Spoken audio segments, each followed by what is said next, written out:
Olá para você, estamos de volta e com o nosso último programa de entrevistas com os candidatos à Prefeitura de Divinópolis.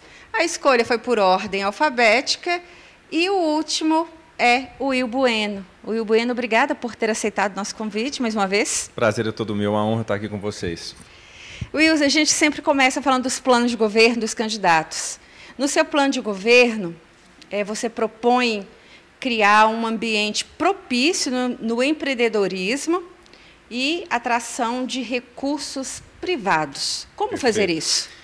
Eu já vou puxar diretamente para a nossa principal proposta, tá? Porque dali vai ser o gatilho para poder gerar mais empregos para a cidade, que é saneamento básico. Isso vai gerar empregos, vai gerar renda para a cidade. Não é só a questão da água tratada, que é um absurdo, não. Nós vamos fazer com que, já no primeiro dia de janeiro do ano que vem, já faz a abertura para que esse processo de concessão se encerre no final do primeiro semestre, para fazer a licitação, para as obras começarem no final do segundo semestre, e isso vai ser todo através de recurso privado, e são 400 milhões de reais. É algo já para começar agora. Não é melhorar o ambiente para que daqui um ano, 2 anos, aliás, daqui anos comece a vir empregos, não. Esse é um investimento direto e imediato, que já vai começar até o final, as obras vão começar no final do ano que vem, e a cidade vai virar um canteiro de obras, que é porque a questão do saneamento básico, nós vamos ter que trocar toda a tubulação debaixo da terra, porque está toda vazando.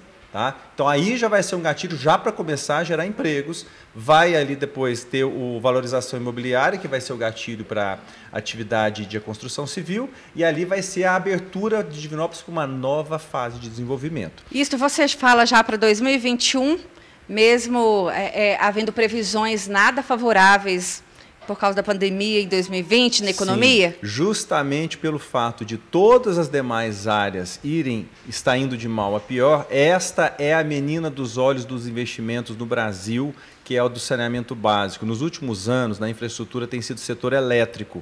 E agora, com a nova lei do saneamento básico, isso permite que o saneamento seja a das opções mais preferidas pelos investidores. E nós temos que vir atrás de investimento. E a oportunidade que o investimento de Divinópolis tem, por que é uma oportunidade única? Nós estamos passando pela menor taxa de juros da história. Nós estamos com dólar alto, isso é bom para receber investimentos também.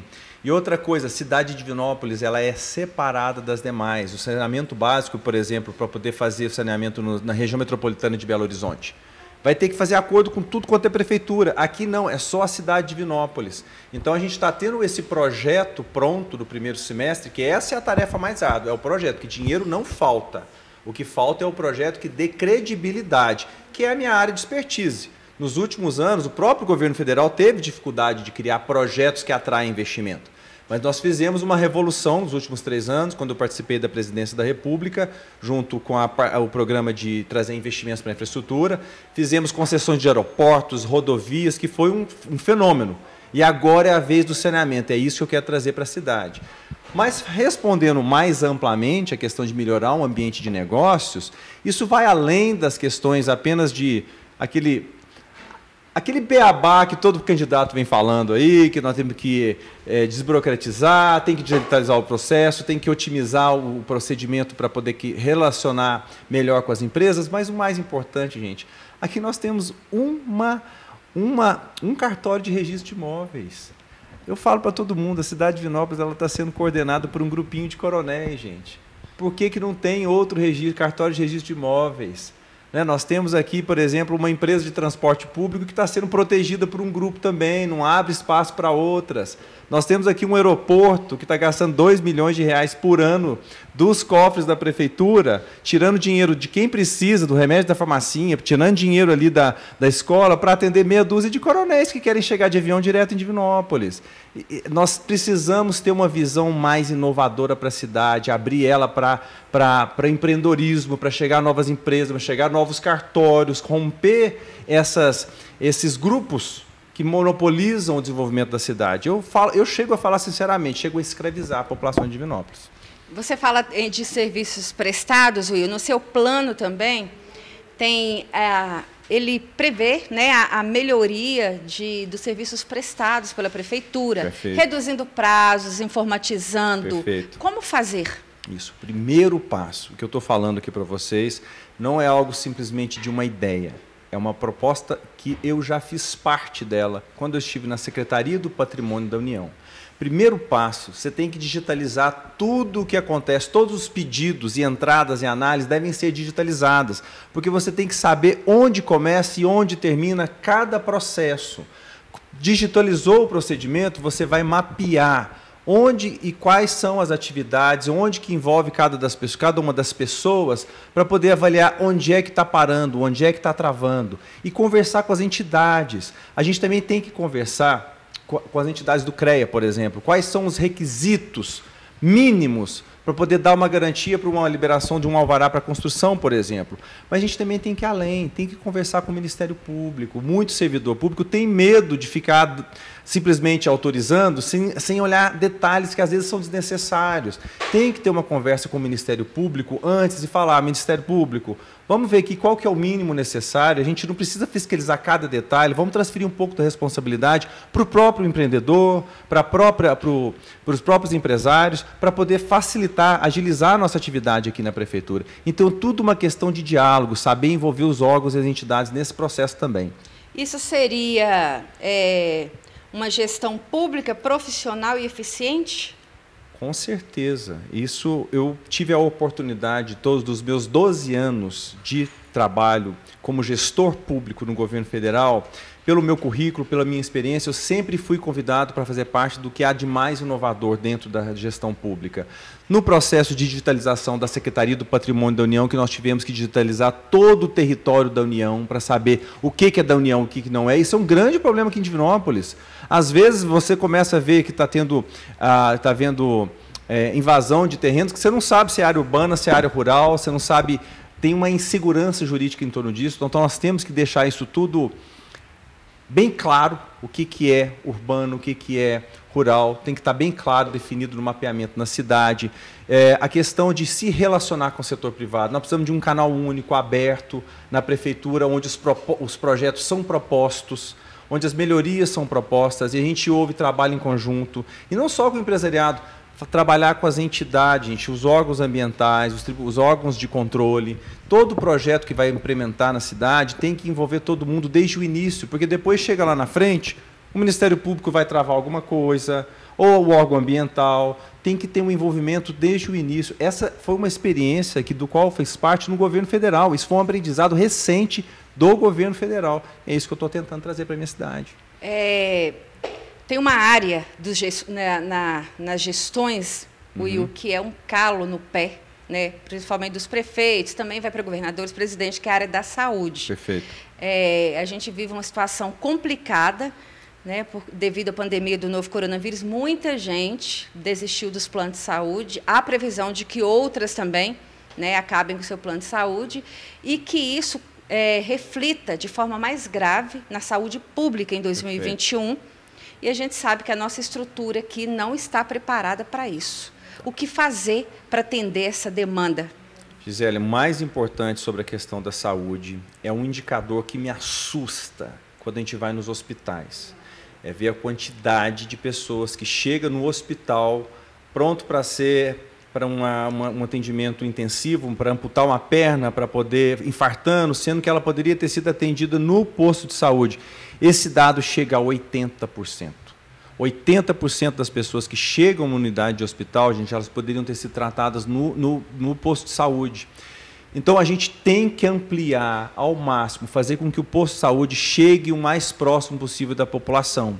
É lá que tem que estar o posto de saúde próximo e ser aquele posto de saúde que incomoda. Seu Joaquim, você está demorando, como é que está a sua diabetes? Vamos dar uma olhada.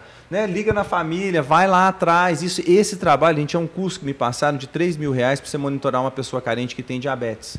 Mas se você fizer esse monitoramento, porque se você não fizer o monitoramento, vai chegar no hospital para amputar a perna, ela vai ter que ser aposentada, ela vai tirar uma pessoa da família para cuidar dela, então os prejuízos se ampliam. Então nós temos que fazer uma priorização dos recursos para a saúde, do posto de saúde, a posto de família. Essa priorização de recursos, a gente tem as mais diversas formas de fazer. Nós temos que economizar dinheiro com cargos desnecessários, rever contratos, nós temos que fazer revisão da questão do IPTU, tem IPTU que está muito injusto, quem está pagando IPTU nessa cidade é só pessoas pobres, nós temos que ver as áreas que estão pagando injustamente para poder aumentar a receita do município, cortar despesas desnecessárias. A nossa iluminação, a gente consegue economizar até 10 milhões de reais por ano se nós trocarmos as lâmpadas, essas lâmpadas da cidade, pela lâmpada moderna, lâmpada LED. E se a gente não precisar de usar a CEMIG mais, com placas solares, chega a um valor de 10 milhões de reais por ano. Esse dinheiro poderia estar sendo convertido para a saúde. E, mais uma vez, o aeroporto. Quantas pessoas que você conhece aqui em Divinópolis que já usou o aeroporto? O aeroporto tem que ser imediatamente transferido para o governo federal, porque ele está aqui hoje na mão do município. A única explicação que eu dou para isso é para poder ter cargos para os amigos. Porque o aeroporto tem que ir para o governo federal. Isso é uma economia de 2 milhões de anos para virar mais equipes na área da saúde. É saber priorizar o recurso naquilo que é mais importante, saúde. Will, o seu plano de governo é extenso. Dentre essas propostas aí, qual que é a sua prioridade? Caso o Will seja eleito, quando assumir, qual que é a primeira medida? Ela é a principal e a mais urgente medida, e todos os demais candidatos não têm a noção dessa urgência. Eu estou num momento aqui agora que eu tenho que apresentar a minha proposta, mas eu tenho que me diferenciar dos demais e compará-la com os demais candidatos. Por que eu falo que isso é urgente? Quando eu falo que a questão do saneamento aqui, por que está faltando água lá na periferia? Eu fui na casa do meu vice, da mãe do meu vice, não tinha água para dar descarga. Estava há 3 dias assim. O bairro inteiro estava assim, não tinha como nem ir no vizinho. Por que falta água na periferia? Porque aqui no centro da cidade, principalmente, está vazando a água toda. Metade da água que a Copasa trata vaza. E por que não falta água aqui no centro? Caso contrário, né, o presidente da Copasa cai. Ele fala, deixa faltar lá na periferia que depois a gente dá um jeito. Isso é injusto. E agora, com a nova lei de saneamento básico, precisou uma lei para falar isso. Com a nova lei de saneamento básico, agora é proibido esse nível de vazamento. Não pode passar mais de 6%. Hoje está em 50%. E sabe onde está escrito isso? No site da Copasa. Então, dia 1º de janeiro, mais de 5 mil municípios vão começar a fazer abertura para novas empresas resolver a questão do saneamento nos seus respectivos municípios. Se Divinópolis não sair na frente, nós vamos perder a oportunidade de 400 milhões de reais. Nós vamos para o final da fila. A gente tem que sair urgente. E quando eu escuto as propostas dos outros candidatos, eu fico assustado com o despreparo.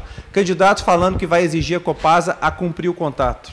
Nada fala na Copasa que ela tem que parar de vazar água. Nada. Outro candidato fala que vai renegociar com a Copasa, sendo que a lei agora fala, não tem nada que renegociar, você vai chegar com o contrato, é isso, pega ou larga. Essa é a lei do saneamento. E tem outras opções mais absurdas ainda. Candidato que eu achava que era até preparado, que tem um exército de assessores, vem com uma proposta que vai decretar nulidade e levar para a justiça. Gente, a justiça é a última coisa que a gente faz numa situação dessa.